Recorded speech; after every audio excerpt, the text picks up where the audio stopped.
नमस्कार, मैं हूं बलविंदर शर्मा। तस्वीरें हैं करनाल की। आपको बता दें, जहां पे देश भर में बेटी बचाओ बेटी पढ़ाओ का नारा, स्लोगन दीवारों पर, किताबों में, सब जगह आपको देखने को मिलेगा, वहीं एक करनाल की बेटी चौकी थानों के चक्कर काटती नज़र आ रही है। उसका कारण हम आपको बता दें, वो एक हॉस्पिटल में काम करती है। एकम हॉस्पिटल मेरठ रोड पर स्थित है।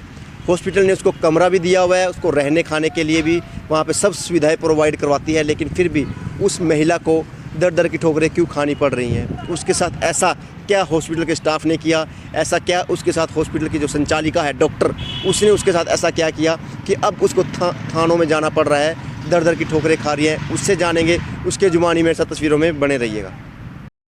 मैम, क्या कहेंगे, हॉस्पिटल द्वारा आपके ऊपर आरोप लगाया है कि आपने वहाँ से पैसे लेकर आप वहाँ से गए हो? मैंने वहाँ से कोई पैसा नहीं लिया है, बल्कि मेरी 2 महीने की सैलरी भी नहीं दी उन्होंने, और ऊपर से मेरा मारपीट करके इतना बुरा हाल कर दिया था। आप देख सकते हैं, देखिए ये 16 तारीख रात की फ़ोटो है, जब मेरे साथ एक बदतमीजी की उन्होंने मेरे मुंह पे थप्पड़ मारे, मुझे ये नाक से खून आने लगा। किसने? डॉक्टर मैडम ने मारे? नहीं जी, डॉक्टर मैडम ने दिन में मारे थे सुबह मेरे को, जब मैंने उनको पूरी घटना बताई उसके बाद। पर ये इस टाइम की हालत है जब मेरे पे जितेंद्र गुड्डू ने हाथ उठाया था। जितेंद्र गुड्डू कौन है? हाँ जी, जितेंद्र गुड्डू वहाँ हेल्पर है सर, ये एकम हॉस्पिटल में मेरठ रोड पे है ये? हाँ जी, मेरठ रोड करनाल, और गली नंबर 30 विकास कॉलोनी में है।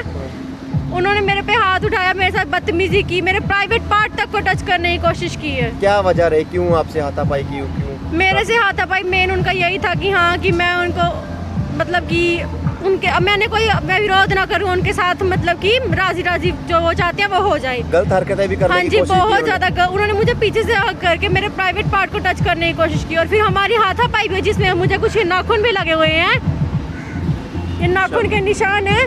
हाथापाई हुई थी उस टाइम पे। फिर उन्होंने, जैसे मैंने उनको थप्पड़ मारा, फिर उन्होंने भी मेरे को मारे, और मेरा मार मार के ये हालत कर दिया, तो मेरे नाक से खून आने लगा था। उनके द्वारा पर आरोप है कि उन्होंने आपको जॉब दे दी, आप जॉब के लिए वहाँ पे गए थे इलाज के दौरान, और जब उनको पता लग गया कि आपके और आपके हस्बैंड के खिलाफ शायद कुछ मामला कुछ दर्ज होगा, उसको लेकर उन्होंने तब आपको हॉस्पिटल से निकालने के लिए बोल दिया। ऐसा कुछ भी नहीं है सर, ये सब झूठी अफवाहें हैं, ठीक है? अगर ऐसा कुछ है तो मैडम मेरे को क्यों बोलती है कि कॉम्प्रोमाइज़ कर ले, हमसे पैसे ले ले? मीडिया से साइड में, थाने से साइड में आके मुझे ऐसी बातें बोली जा रही हैं कि आप कॉम्प्रोमाइज़ कर लो, जो हो गया यहीं पे छोड़ दो, थाने तक मत जाओ, मीडिया तक मत जाओ। तो ये फिर ये बातें क्यों बोली जा रही हैं? मैडम की मौसी, ठीक है, डॉक्टर प्रीति की जो मौसी है, देहरादून रहती हैं वो यहाँ आके खुद मेरे को थाने में बुलाया कि आप आ जाओ, आपसे बात करनी है। मैडम पूनम ने, थाने में जो हौलदार हैं, उन्होंने मुझे बुलाया। जब मैं वहाँ गई, मैंने कहा मैडम हाँ जी आपने मेरे को बुलाया था, तो बोली हाँ जी एसएचओ मैम बुला रहे हैं। मैं एसएचओ मैम के कमरे में जा ही रही थी कि मेरा हाथ पकड़े मुझे बाहर लेके गई ज़बरदस्ती कि हाँ हमसे थोड़ी देर बैठ के बात कर ले, गुड्डू भी कार में बैठा है, तू भी बैठ जा, बात कर ले, तेरे से माफ़ी मंगवा लेंगे, तेरे को जो तू बोलेगी वो कर लेंगे। फिर अगर उनकी गलती नहीं थी तो सब ये सब क्यों कर रहे हैं वो? कितने समय से आप हॉस्पिटल में काम कर रहे हैं? मैं 2 महीने से रह रही थी। माना कि जॉब की जरूरत हर किसी को होती है, हमें भी है, आपको भी है, कोई और भी होएगा उसको भी ज़रूरत होएगी, लेकिन इसका मतलब ये नहीं है कि कोई महिला अपना गलत फ़ायदा उठाएगी। मुझे यहाँ तक बोला गया कि तू जा, गुड्डू के साथ 2 रात लगाया देहरादून में, और बोली तू उतना पूरे मंथ में नहीं कमाती होगी जितना तू एक दिन में कमा लेगी। तो गुड्डू का इतना फेवर क्यों कर रही है डॉक्टर? आई डोंट नो उनके साथ क्या रिश्ता है, ये मैं कुछ नहीं बता सकती, लेकिन जो गुड्डू बोलेगा वो मैडम बोलेगी, जो मैडम बोलेगी वो गुड्डू बोलेगा। एक ही मिली भगत है उन दोनों? मिली भगत है उनकी। अब तो पूरा स्टाफ ही मैडम का साथ दे रहा है। कितने आपको कमरा वगैरह भी रहने के लिए भी वहाँ पे दिया हुआ है? जी हाँ, मुझे एक कमरा दिया था रहने के लिए। आप एक छोटी सी बात नोट करना, अगर आपका और मेरा कोई रिश्ता नहीं होएगा तो आप मुझे कैसे बोलोगे कि हाँ भी सामने वाले को भी तुम इसके लिए काम कर देना? अगर मैडम का और कोई उसका कोई थी बात, तभी मैडम ने मेरे को बोला कि तो गुड्डू का खाना ही बना दिया करो। मैडम के कहने पे मैं गुड्डू का खाना ही बनाती थी, जिसमें वो मुझे पे भी करता था खाने के हिसाब से। तो उस दिन भी खाने के ही पैसे मेरे को मिला, सिर्फ 1100 रुपया, इससे 1 रुपया भी ऊपर मुझे मिला नहीं है।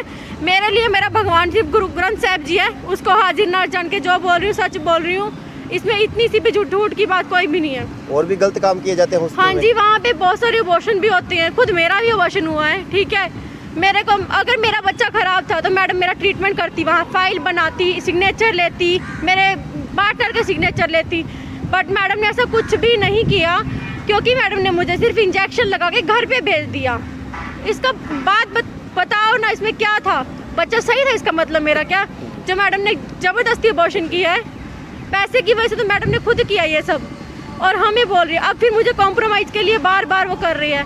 अपनी बात को छुपाने के लिए ही उसने मुझे कमरा दिया था, ताकि ये कहीं जाए ना, कहीं आए ना, मेरी निगरानी में रहे, किसी से बात ना करे। मैडम की मौसी जो मामी है उसको भी ये बात पता थी, क्योंकि उसके घर पे पहले रहते थे हम। उसने मुझे इंजेक्शन लगाए, घर भेजा, मेरा बच्चा घर पे ही अबॉर्शन हुआ मेरा, ठीक है। प्लेसेंटा 3 दिन मेरे पेट में रही, जिससे मुझे जहर भी फैल सकती थी। डॉक्टर खुद गवाह हैं कि हाँ, इससे भी कितना नुकसान हो सकता है।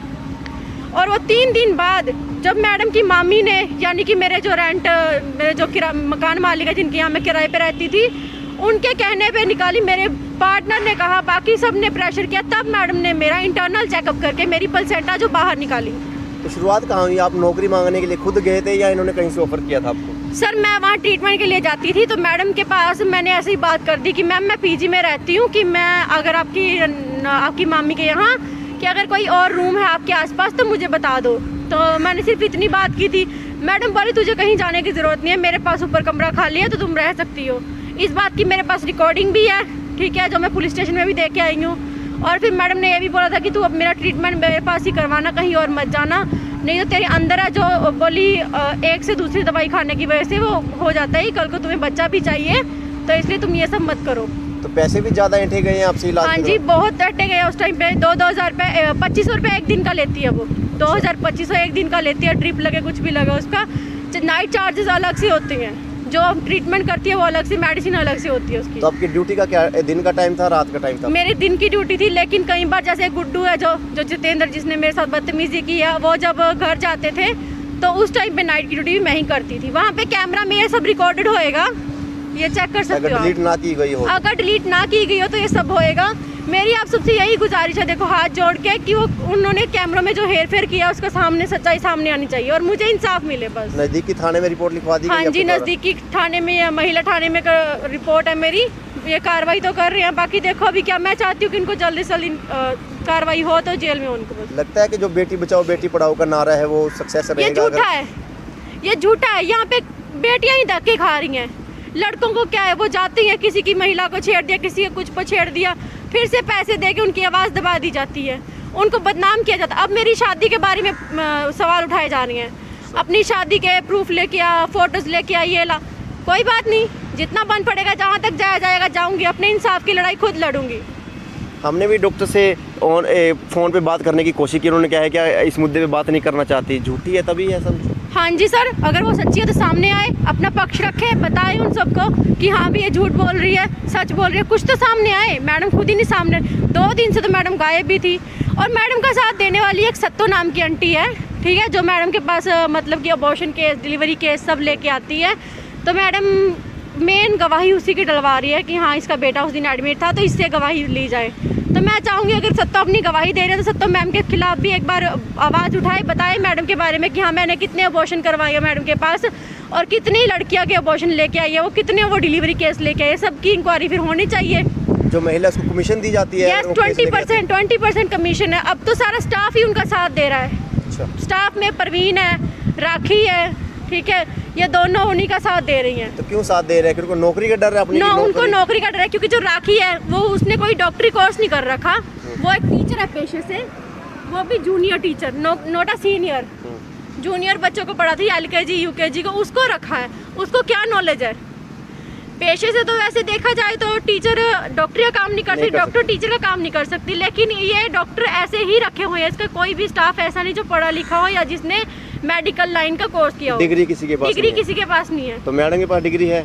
वो अभी मुझे नहीं पता, मैंने कभी देखी नहीं सर, इस बारे में ऐसे कैसे बता दूँ, मुझे तो पता नहीं, बट शायद हो या ना हो। तो थाने में रिपोर्ट लिखवाई है, कार्रवाई उचित हो रही है? हाँ जी होएगी बोल रहे हैं। अब तो मेरे को बोला गया कि हाँ भी आप अपने पहले प्रूफ लेके आओ।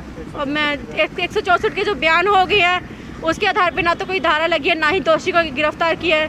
डॉक्टर प्रीति है 3 दिन से गायब थी, आज आई सामने, और डॉक्टर गुड्डू है जो, वो भी सामने नहीं, वो भी आज ही आए थे थाने में सामने। बट मुझे नहीं लगता कि कोई कार्रवाई होएगी। मेरी आवाज़ को दबाने की कोशिश हो रही है, मुझे लालच दिया जा रहा है कि हाँ 50,000 ले लो, 20,000 ले लो। SHO मैडम ने खुद मेरे को लालच दिया कि 20,000 रुपये ले ले, तेरी सैलरी भी दे देंगे, तुझे खर्चा पानी भी मिलेगा, और तू किसी को इंटरव्यू मत दे, ये मत कर। और अपनी कंप्लेन वापस ले ले। एसपी गंगाराम से मिलने भी पहुंचे थे आप उनके लिए? हाँ जी, इसीलिए गई थी मैं। पहले मेरी जो मैंने पर्चा दिया था उस पर कार्रवाई नहीं हो रही थी। जब मैं गंगाराम पुनिया से मिली उसके बाद मेरी जो रिपोर्ट है उस पर कार्रवाई होनी शुरू हुई है। अब होगी। धन्यवाद सर का जो उन्होंने मेरा साथ दिया।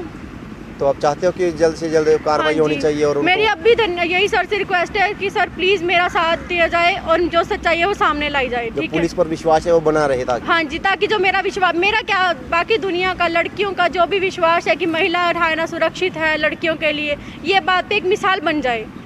ठीक है जी, धन्यवाद जी। धन्यवाद।